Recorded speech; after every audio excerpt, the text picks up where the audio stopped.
a viable contender status, and as that has happened, he started to come under scrutiny, and as more scrutiny comes, I think people are asking questions rightfully, and so that's why you've seen him have to walk back some of his positions, long-held positions, on issues like gun safety, on the details of his health care plan, et cetera, et cetera. Brian Fallon, thanks very much for joining us, the press secretary for the Hillary Clinton campaign. There's Sheriff Joe Arpaio with Donald Trump, the Arizona sheriff, endorsing Trump. Let's listen in. Great patriot, and it's just easy to endorse him because everything I believe in, he's doing, and he's going to do it when he becomes president.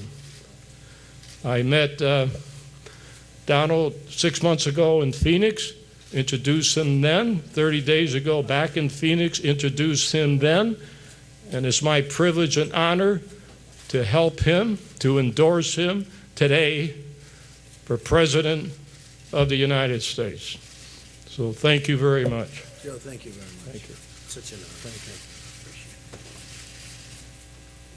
Thank you. Well, I want to thank Sheriff Joe.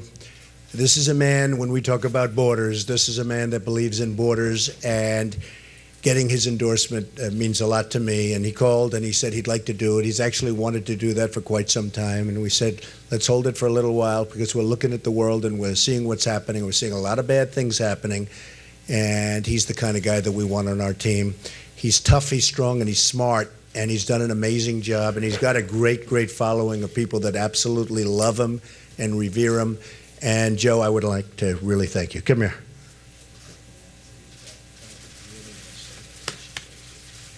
Thank you very much. Okay. Questions? Mr. Trump, Senator Cruz and his allies are insinuating that with the endorsements you're getting, you're making deals with them. Are you making No deals. No deals. Joe never asked me for a thing. Sarah Palin never asked me for a thing. We got a tremendous endorsement today from, as you know, Jerry Falwell from Liberty University. Jerry's a terrific man, respected by everybody. And I will tell you that what was so beautiful about it, no deals. Jerry didn't say, oh, could I do this, could I do that? And Joe didn't say it, Sarah didn't say it. We don't make deals. We don't make deals. Not with Fox, not with anybody. We don't make deals. You have a deal maker for the country. The country needs somebody that knows what they're doing because we're a country that is adrift. We're a country that doesn't know what they're doing at the top. When you look at the Iran deal, when you look at the Bergdahl deal, when you look at any single thing they're doing, we are adrift. We have no idea what we're doing as a country, and it's a problem. Mr. Trump, a group of national and Iowa pro-life leaders are circulating a letter that says anyone but Trump. Effectively, they say you can't be trusted as a pro-life advocate. Well, that's okay. I mean, that's their opinion. Look, I'm pro-life, but that's their opinion. And if they want to do that, hey, all I can tell you is this. As you know, I'm pro-life. I've been pro-life for a long time. In 1999, you said you were pro-choice in all respects. And I said, what did I say? You didn't read it. Read the full statement of what I said.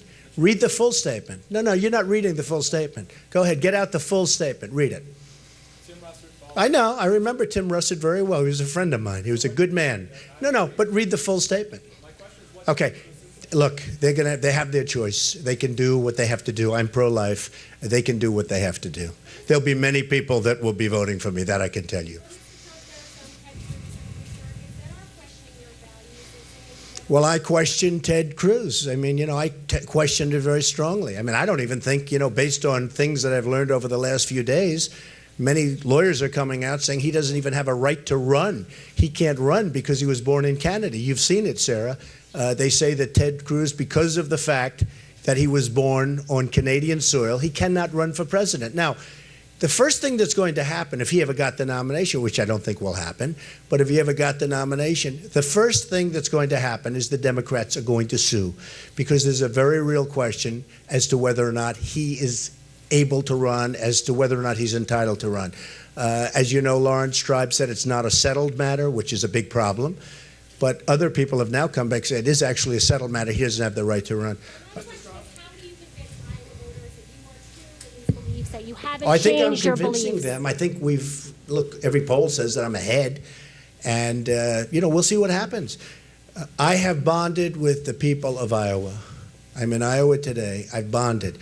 The evangelicals, when I get Jerry Falwell, who just endorsed me today, who's a phenomenal man from Liberty University, When Jerry called up, I was so happy to get that endorsement, and he put it out just a little while ago. But I've really bonded with the evangelicals, with the Tea Party, and with the people of Iowa. We'll see what happens. We're going to see. Senator Ben Sasse this week. Who's that? Senator Ben Sasse, who's going to be campaigning for Senators Cruz and Senator Rubio, brought up your marital infidelities on Twitter earlier this week. Is that something that Iowans, particularly evangelicals who you're courting No, this I don't week, think. I think should everybody consider knows as they about head me. to the I caucuses? appreciate the nice question. I think everybody knows about me. Mr. Trump? Yes, If yes. If your pro-life position on abortion prevails, what do you think the penalty should be for a woman who has an abortion or a physician who performs one? I just don't want to talk about that right now. Everybody knows my views, and I think my views are very plain. Go ahead. Yes. For Thursday night's debate, you just told Fox that you're getting tired of them playing games with you. Well, Fox is playing games, yeah. Fox is going to make a fortune. I told Fox you should give money to the wounded warriors. I'm not a fan of Megyn Kelly. I think she's a third-rate reporter. I think she, frankly, is not good at what she does, and I think they could do a lot better than Megyn Kelly. And so I'm going to be making a decision with Fox, but I probably won't bother doing the debate. I see they picked me as number one, not only number one by far, but probably I won't be doing the debate. I'm going to have something else in Iowa. We'll do something where we raise money for the veterans and the wounded warriors. We're going to do something simultaneously with the debate, but most likely I'm not going to do the debate. I didn't like the fact that they sent out press releases talking about Putin and playing games. I don't know what games Roger Ailes is playing, but what's wrong over there? Something's wrong. But when they sent out that press release talking about, I said, what are these people playing games? So most likely, I won't be doing the debate. What would it take, Mr. Trump, to get you to go to this debate? See, the point is that with me, they're dealing with somebody that's a little bit different. They can't toy with me like they toy with everybody else. So let them have their debate, and let's see how they do with the ratings. And I told them, I said, give money to the wounded warriors, give money to the veterans. They're going to make a fortune with the debate. Now let's see how many people watch. We'll have our own event. We'll raise some money for the wounded warriors. We'll raise money for the vets. But when they sent out the wise guy press releases a little while ago, I was all set to do the debate. I came here to do the debate. When they sent out the wise guy press releases a little while ago, done by some PR person along with Roger Ailes, I said, bye-bye, okay? Go ahead. Are you afraid to debate? No. Excuse me, just so you understand. I've done 6 debates. I've done 6. According to every single poll, I've won every single debate, and probably the last one more than any of them. So every single poll has me winning every single debate. I've done 6 of them. And now you say, when does it stop? How many debates do you have to do? The Democrats are finished with their debates. Is that a correct statement? They're finished. They don't have any more debates. The Republicans go on forever and ever and ever with debates. We have people on the stand that have 0, that have 1, that have nothing. So it's time that somebody plays grown-up. And then when I see a press release written by a child, like I just saw, I said, what do I have to do? Why do I have to make Fox rich? Let me make the wounded warriors rich. Let me make the veterans rich. Are you worried that's going to affect your chances? Pretty close to irrevocable, yes. Are you worried that's going to affect your chances in Iowa by not No, I appearing think in I'll this do great in Iowa. I love Iowa. I don't think Iowa's going to care.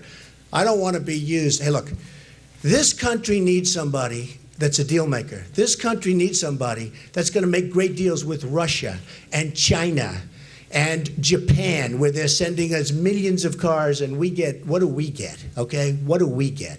We have deficits with these countries. We need people that know what they're doing. We don't need babies.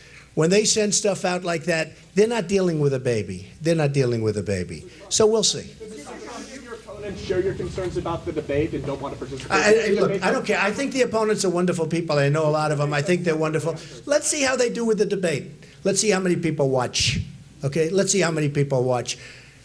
I said give money to the wounded warriors. I said give money to the veterans. Megyn Kelly is a lightweight. This is a lightweight. This is not a reporter. This, to me, is just a lightweight. Megyn Kelly shouldn't be in the debate. I don't care about Megyn. When Megyn Kelly didn't ask me a question, she made a statement last time. I thought it was inappropriate. Everybody said I won the debate. Everybody said I won the last debate. They said I won all of the debates. We've had 6 debates now. Why should the networks continue getting rich on these debates? Give some to the wounded warriors and making a fortune. Let's see how much money Fox is going to make on the debate without me, okay? All right, let's see. All right. Mr. Yes. Trump, with Sheriff Joe here and giving his endorsement, a lot of people have questioned the feasibility of your deportation plan, and he has raised some concerns as well last September. Is that something that you would seek his advice on? Well, I would seek his advice. Look, he's been a tremendous person in terms of not only deportation, in terms of stopping and creating a border. But I have the toughest plan in terms of border. Nobody close. I'm building the wall, and now other people are saying we want to build the wall. Where were they? You know, where have they been? We're talking about building a wall. We're talking about building a strong border. Sheriff Joe understands that probably better than anybody because he's done a great job, and he has been given very little resource. And so I think the representation of having Sheriff Joe on my side was really great, something I appreciated very much. Mr. Trump, you seek advice from on immigration matters. What are some of the areas? Oh, we have other people. No, we have other people, but I feel very strong that immigration, we have to stop illegal immigration.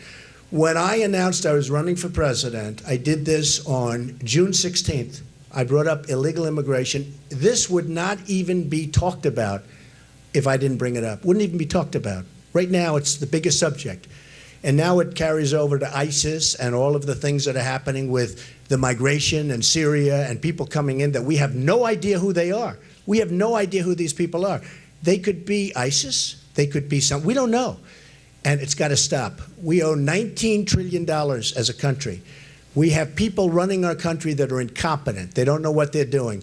We have to create a strong border. We need security for our country. We cannot allow that to happen. Mr. Trump. What would be your timetable? For what? If elected, what would be your timetable for building a wall? I'd start right away. And you know what I'd do? I'd get the bad dudes out immediately. We have gangs right now that are made up in Los Angeles and different places that are made up 100% of illegal immigrants who are rough, tough dudes. They would be gone so fast. The local police know all about it. They know who they are. They would be gone so fast. Congressional approval. Say it again? Do you believe you would need Congress's approval to either build a wall or deploy? I probably wouldn't. I'll get Congress's approval. I get along. You know, my whole life I've been dealing with politicians. That's what I do. I deal with politicians. Politicians are fine. But now it's time to do it a lot better because these politicians have turned out to be all talk, no action. They talk. All they care about is getting reelected.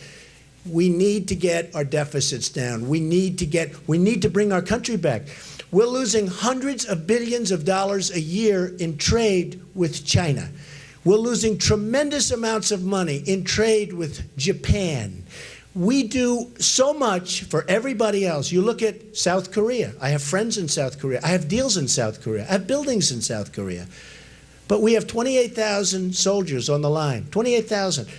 What do we get out of all of this? Should we seek Congress's approval before trying to deport 11 million people? I would speak to Congress. Certainly I would at least speak to Congress. What would your request in funding to carry out that deportation? Well, we're losing a tremendous amount of money. Right now, we are losing so much money each year because of the illegal immigrants, people that are in our country illegally.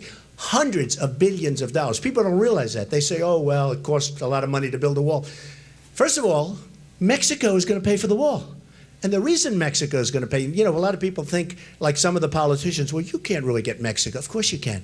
They're making a fortune off the United States in terms of trade. The deportation force, right? So on the funding. They are going to pay for plenty.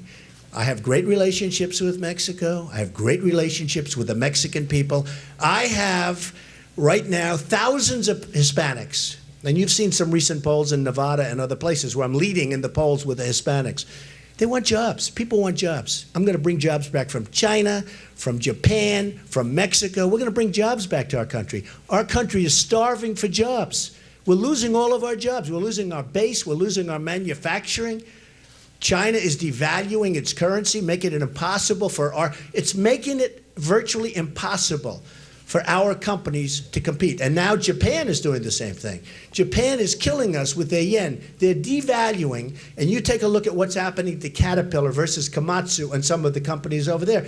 It's brutal. Take a look at Caterpillar. They're getting killed because our politicians don't know what they're doing. And now we have corporate inversions where a lot of people, you just saw the one today, Tyco, et cetera, coming out, moving to Ireland. Pfizer moving to Ireland. They're leaving the country. We have major corporations leaving the country because our politicians don't know what they're doing. But Mr. Trump, a lot of the people who are here illegally now, they came and they overstayed their visas, so a wall would not keep them out. No, they have to go. But sure. how do you prevent that in the Probably future? 50% are stopped at the border, 50% overstay. Overstay is very easy to take care of. How do you stop overstay, yeah, very simple. It's called management. It's called management. That's right. They fly in, they come in, they're here illegally, they stay forever. Can't happen. We either have a country or we don't. We're going to have a country again.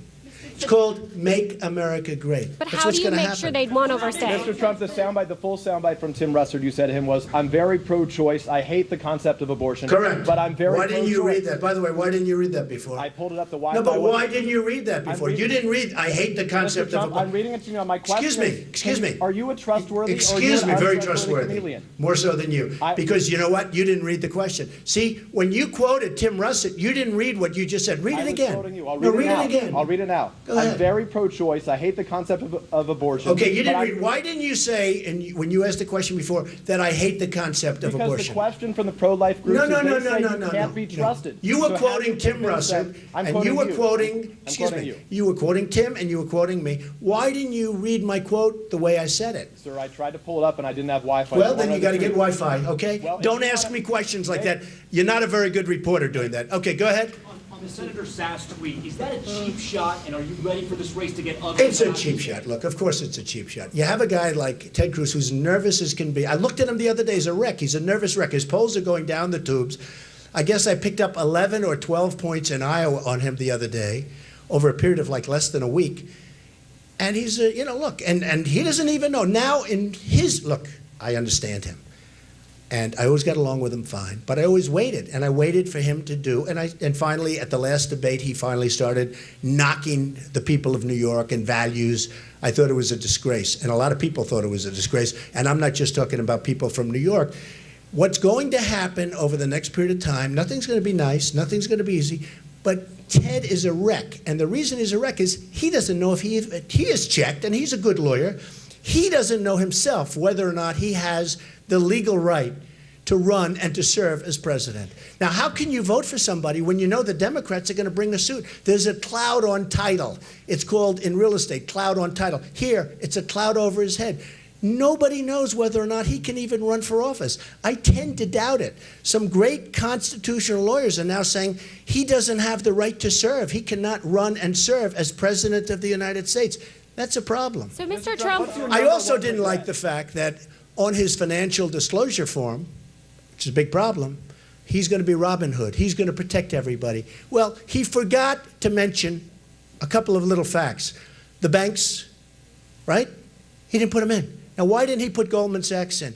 Why didn't he put Citicorp in? He didn't put them in. He said he forgot. He also didn't know that he was a Canadian citizen 15 months ago. How come he didn't know? He's a smart guy. He said, oh, I didn't know I was. He didn't know. He didn't know that he was a Canadian citizen. So he was born in Canada.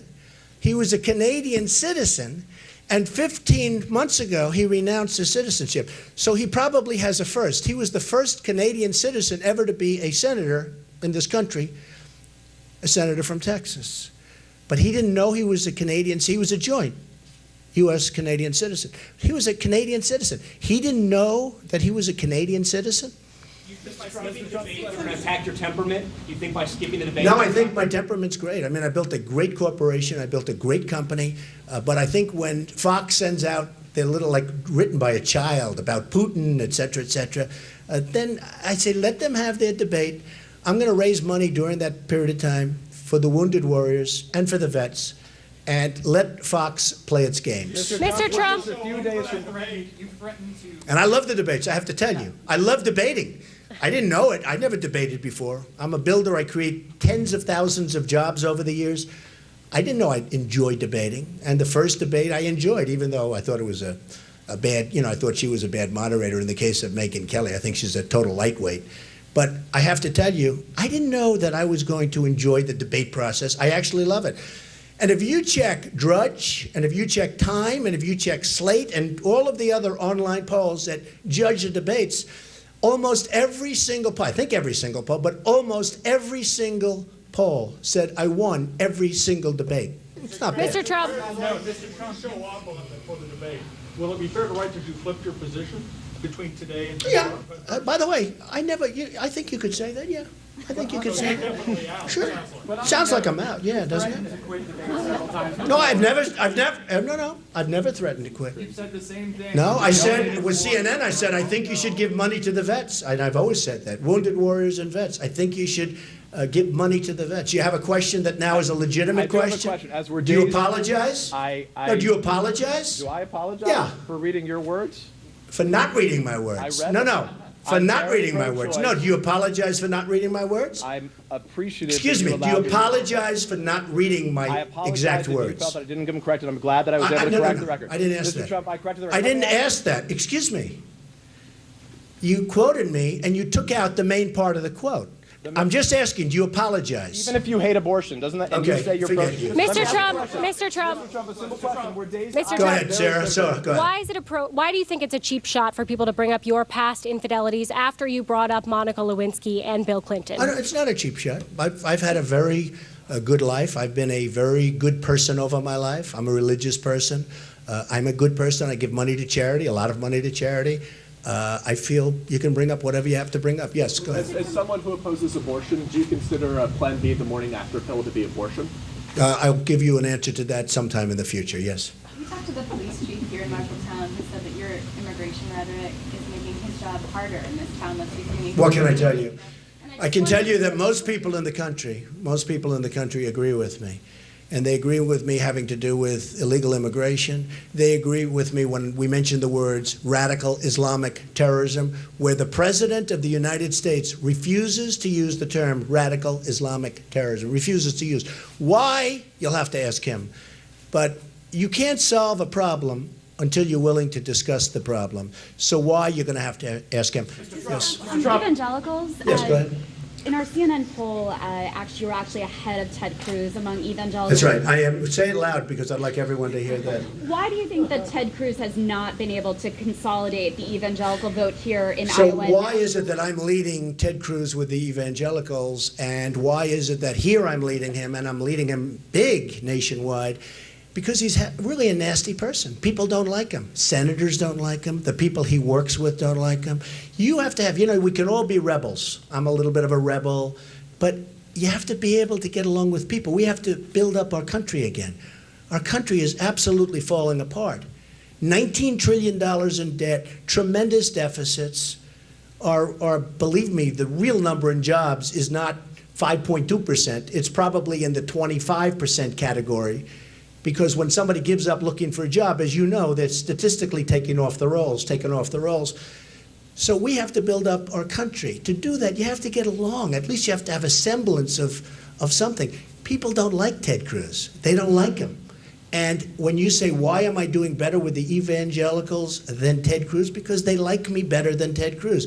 And they understand, I am a Christian, I'm a good Christian, and the evangelicals have figured that out very easily and very quickly. Okay, how about one more? Go ahead, Tom. Mr. Trump, on the evangelicals and Christianity, yesterday Cruz alluded to the fact that you have a Messiah complex. What do you say to that? I don't at all, no. I just want to make America great again. I've had a great life. I've employed tens of thousands of people. I've given them jobs. That means education. That means health care. I've been very proud of it. I've built an unbelievable company, just an unbelievable. When I filed with the FEC, all of you people ran down because you were trying to say, well, maybe he's not as big as people think, and it turned out I was much bigger. I have some of the great assets of the world. I have very little debt. I have tremendous cash flow. And I say that only because that's what our country needs, Tom. That's what our country needs. Our country needs that kind of thinking. We have 19 trillion, think of it, trillion. We have $19 trillion in debt with a horrible budget deal that was just made. Horrible deal. That's adding at least another $2 trillion. We're going to be at $21 trillion in debt. We're spending money like a bunch of people that don't have any clue as to what's happening. We have leadership that's incompetent. We have leadership that in many respects is stupid. When I hear Kerry the other day say that, well, some of the $19 billion, okay, some of it, is going to be spent, the money that they got back, the $150 billion, some of it's going to be spent for terror, like routinely it's going to be spent for terror. And you know, it's interesting. They ordered, supposedly, I read today, they're spending all their money in Europe. Iran, spending all of this money in Europe. They ordered 114 Airbus jets made in Europe. Where's Boeing? Where's Boeing? Why aren't they buying Boeing? Why don't we have provisions where they have to buy our product? So when I look at the stupidity of our leadership in this country, and that goes from the border to trade to healthcare to everything, I say I have no choice. I love my life. I've enjoyed my life. I have a great family. I have a great company. But I had to do this. We're going to make America great again. Thank you all very much. Thank you. Thank you.